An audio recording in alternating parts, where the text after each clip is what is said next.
A very lovely good morning to all of you. So, this is your commerce class, and as you all know, we are on the chapter of directing. Yesterday, we covered the topic of leadership, and as I have told you, that now the last topic of the chapter is communication and its barriers. So, first of all, we will learn about the topic communication today. So, before doing the topic, let us come to know about the learning objectives of communication. So, plus 2 class, as you all know, that there are 4 elements of directing: supervision, motivation, leadership, and today's topic is communication. So, first of all, the learning objectives of communication are: understand the process of communication and its effect on giving and receiving information, historical and theoretical developments in the field, applying effective communication skills in a variety of public and interpersonal settings. Okay, let us first go through with the terminology used in this topic. First is communication loop, then is transmission, gestural communication, oral communication, visual communication, formal channel of communication, informal channel of communication, and noise. So we are going to cover all these elements and main terminology used under the topic of communication. Listen to the video properly, only then you are able to learn about these concepts.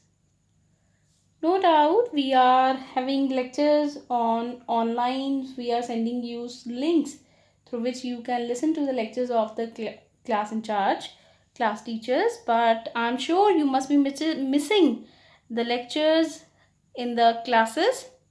So let us take an example of a lecture delivering of a teacher in a class. In this, teacher is the source. She is the sender of the message, and the message is the lecture which she has to deliver on the subject of, say, cinema. In this, the medium, the channel she is using is the class in which the lecture is being delivered. So, while delivering the lecture, she must be having certain hurdles in her way known as barriers, which can be the class environment, like no proper lighting, temperature of class, or language barrier, like most students cannot understand English. So messages encoded by teacher in the form of lecture. Now the receiver. Who is receiver here? The students. They receive the message by their teacher and then they give feedback, the response in the form of answers asked by the teachers during the lecture. So we can say that communication is a process of exchanging information, ideas, thoughts, feelings, and emotions through speech, signals, writing, and behavior. We follow different types of communication in our day-to-day activities. These can be verbal that is oral and written. Communicating orally. Suppose there is a message on a phone call which you have received from your uncle to be given to your father for attending a party. So that is a oral message. Now, messages can be in written form. Communication can be in written form. Suppose if you want to change your name and you want government to help you, then government notify you that you must give in writing in a newspaper that I want to change my name from Joban to Jasmeet. So what is it? Is it written communication? Next is intrapersonal communication. So what is intrapersonal communication here? Intrapersonal communication is like what we think in our minds only, in our heart only. We keep on thinking, we keep on admiring, we keep on dreaming. So that is also communication, and that is intrapersonal communication. Next is non-verbal communication. Now, what can be non-verbal communication? That is communicating through gestures, through signs, bells, buzzers, and moreover through your posture. So what is it? Non-verbal communication. Next is interpersonal communication. Interpersonal communication is like if you want to communicate within the office staff, within your family members, within a group. So that is interpersonal communication. Next is small group communication. Communication in between two persons, in between a group of 4 persons. So that is small group communication. So we will do all these types of communication in detail in further. So now there is a abbreviated word, that is KISS. So communication should be short and simple. So KISS stands for keep it short and simple. Your communication should be a clear and concise one. So look here. We do self-talk. All of us do. We talk to ourselves. We have silent talk somehow. So we have verbalization. We speak, we use words. We have mirror talk. Most of you must do it. Doing. We have partner talk, talking with each other. Then we have self-conversation, talking with your own. We have written self-talk. Sometimes we do it, making our own daily timetable. What is it? We are doing written self-talk. Self-tape, we record our audios, right? Question suggestions, that is in a class we have just done an example. So what is it?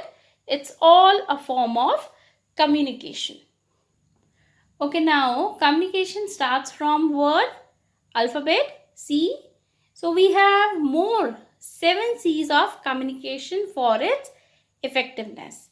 These are correctness, clarity, consciousness, conciseness, completeness, consideration, concreteness, and courtesy. So first C, that is correctness. It builds confidence. When you are correct, you develop confidence in yourself to explain your ideas with more liberty and independence. Clarity makes comprehension easier. Others are able to understand it properly. Conciseness saves your time. Completeness introduces stability. Consideration builds trust, because if you are considering every fact, it means you are building up trust. Concreteness reinforces confidence. Now, last is courtesy, improves relationship. So these are the 7 C's of communication and how they are used effectively. So let me give you some examples that where are these 7 C's used. First example, you share quality time, chit-chatting with your family before you leave for work. All of us do na, before leaving for work, we have 1 or 2 minute chit-chat with our family, with our friends on phone, right? You use an app to call a cab as your car is in the garage.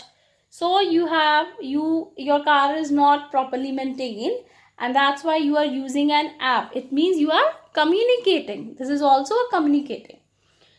Then reply to a flood of emails. You have lot of emails in your account and you want to reply them. So what is it? Communicating.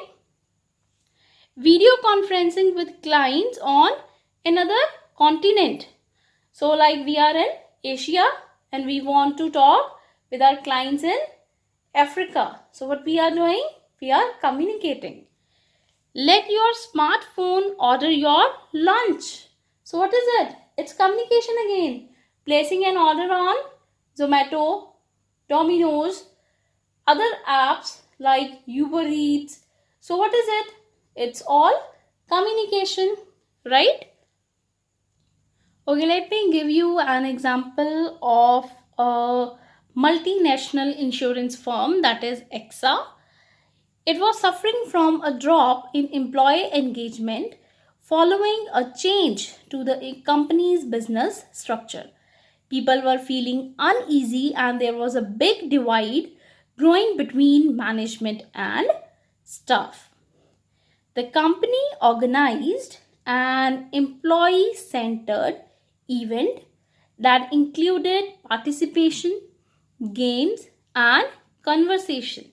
Now, this participation, games, and conversations are part of communication. So, it brings about the changes to the business structure aimed at making employees feel valued. So, this is objective of communication, to realize the employees to feel their value. Ahead of the event, staff were sent Valentine's Day cards that said you completed and me. So sending greetings is again communication. Afterwards, 82% of participants strongly agreed the session was engaging. 91% felt feedback is being listened to and acted upon for positive change. And AXA found a 20% increase in the understanding of key messages. So this is effective communication. So you all must now exactly know what is communication. Each act of transmitting the information, including your thoughts, ideas, and emotions. So information is of three types: thoughts, ideas, and emotions. Okay, again let me take an example to clear this define of communication. For example, giving someone a bouquet of flowers is communicating a certain message. Adding to that gift a verbal compliment. You are presenting a bouquet of flowers and you are speaking something, and it will be making your communication more effective. So what you are adding? You are pretty. So it is another separate act of communication. Then the other side, the girl is blushing because you have just received flowers, and a compliment is again another form of communication. So we are social animals. We communicate day in, day out with spoken words, non-verbal gestures, signs, and symbols. Sometimes we use media to communicate. Media means the channel that we use to communicate. Our hands, voice, eyes, we all use to communicate, comes in the list of channels of media. Mediated communication or mass media means technical media, that is communication through newspapers, TV, magazines, internet, right? What is it? Mass media. Okay, now I'll show you a pyramid of communication. Why I am showing this pyramid?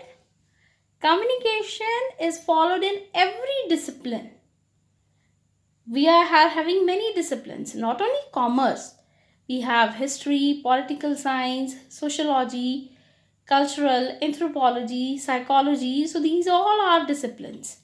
And first of all, we have societal communication, communicating with human beings. Then we have institutional communication, talking within your organization with your colleagues, staff members, faculty. Then we have group communication, right? Group communication is now. So look here, first one was societal, that is large mass audience, human beings, the country, the citizens. Then second is institutionals, that is political parties, organized religions also, right? Groups, SGPC. So what are they? They are institutional communication. Next we have group, like audiences, a family. Again it's a group communication. A fan club, it's a group communication. Next we have interpersonal, then intrapersonal, as we already talked, communicating with yourself. Intrapersonal is communicating with yourself. So communication derives from word communis, which means common. So here we have different characteristics of communication. First of all, communication is a two-way process. It is not complete until the receiver sends you back the response which he wants to give. It's a circular process. Why is it a circular process?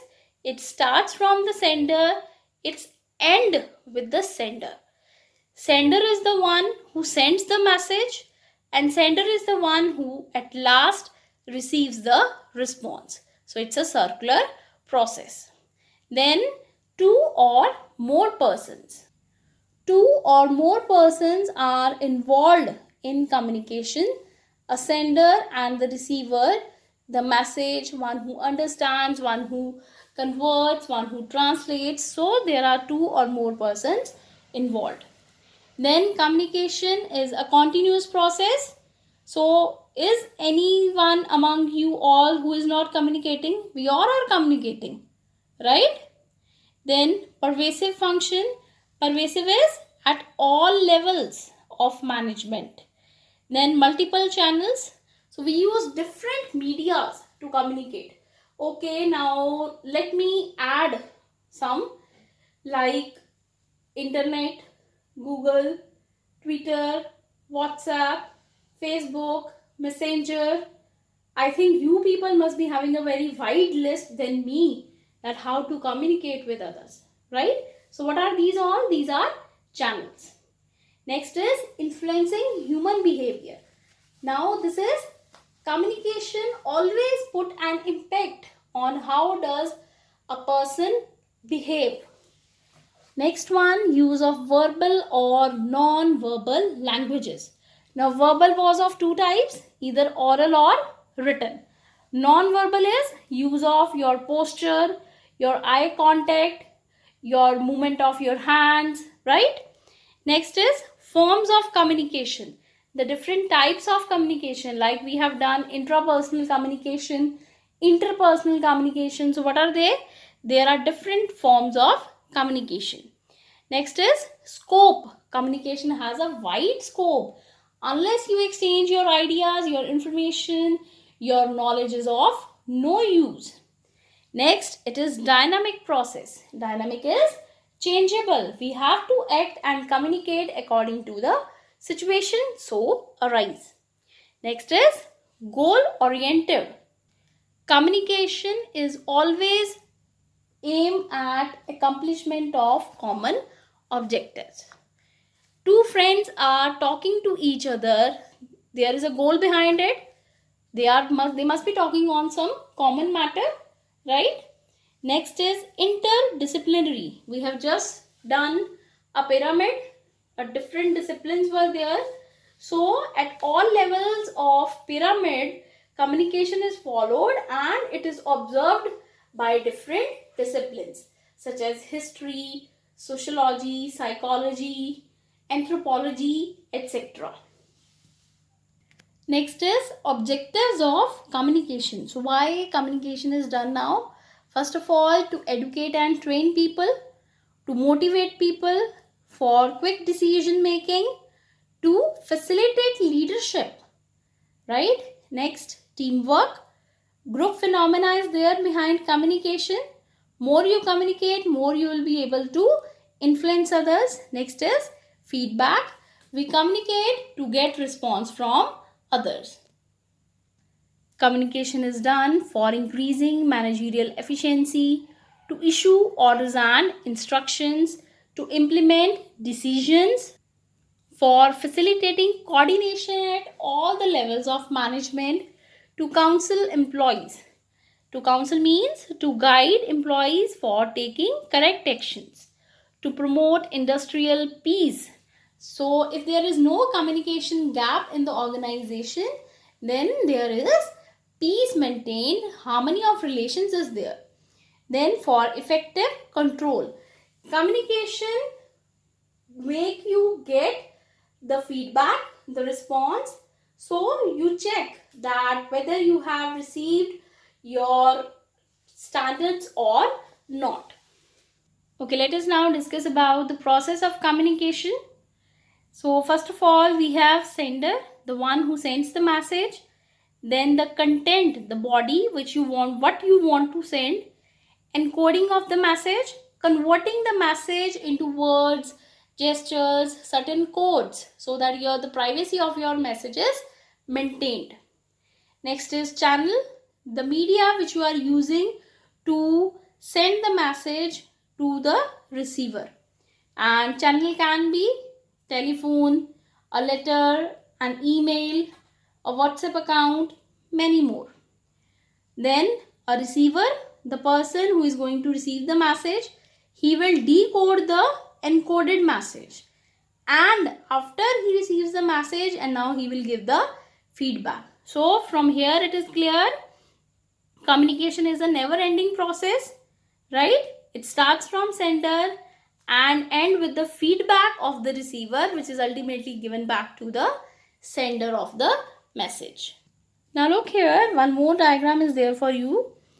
So you all know it starts from sender, then it is encoded. A message is sent through a channel. It is decoded then by the receiver. Receiver gives the response, a feedback to the sender. So you can see it's a continuing process. Now there is one more word here, noise. Now noise is the disturbance, the unwanted distraction from outside, from your mind also sometimes. So which put a hurdle, which blockade your communication criteria. So the first part, right from the center, encoding, message, noise and feedback. These 5 components work under sender's field. And if we go look receiver's field, then message, decoding, receiver himself, response and noise.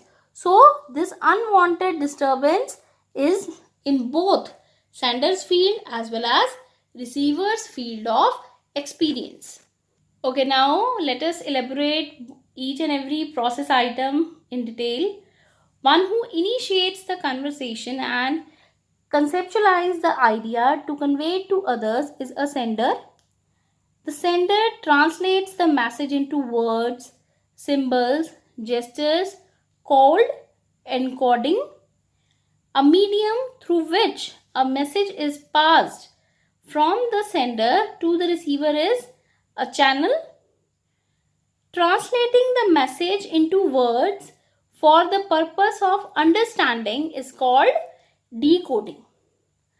A reader or a listener or a person for whom the message is given is a receiver. This is the final step. Without it, communication receives incomplete. So if feedback is not given, communication is incomplete. Also, it is called reverse flow. Such a response or reaction of receiver is called feedback. A response or reaction, that how does a receiver react, is called feedback of the message. So now we can conclude that we have 2 types of communication. One is based on communication channels, other is based on style and purpose. If we talk about communication channel, the media by which messages are conveyed, then we have 2 types.